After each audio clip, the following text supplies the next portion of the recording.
پونچھ development forum کا اجلاس راوی palace hotel میں ہوا۔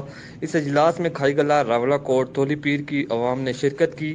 اس اجلاس میں مقررین نے خطاب کرتے ہوئے کہا کہ تولی پیر روڈ ہمارا مشترکہ کاز ہے، اس پروجیکٹ کو کسی بھی صورت میں سبوتاژ نہیں ہونے دیں گے۔ یہ پروجیکٹ عام آدمی کا پروجیکٹ ہے۔ وزیر اعظم آزاد کشمیر سے امید کرتے ہیں کہ انہوں نے جو حکم صادر کیا تھا اس کے انتظار میں ہیں۔ اس حکم کے بعد ہم اپنا لاہ عمل طے کریں گے۔ کمشنر پونچھ کی یقین دہانی پر ممبران پونچھ ڈیولپمنٹ فورم کے تمام ممبران نے اپنا اجلاس اختتام کیا۔ اسی طرح دوسری جانب حویلی میں ایک اجلاس زیر صدارت شیخ خورشید احمد ہوا۔ فورم کے زیر اہتمام ہونے والے اجلاس کی کڑی ہے۔ اس اجلاس میں اس بات پر زور دیا گیا کہ تولی پیر روڈ ہماری آنے والی نسلوں کا مستقبل ہے۔ حکومت وقت کو چاہیے کہ فی الفور اس منصوبے کے معلومات کو یکسو کرے۔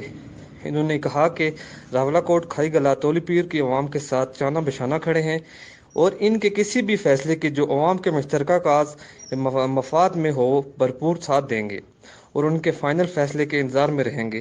خالد محمود ڈار، حویلی کوہٹہ، آزاد کشمیر۔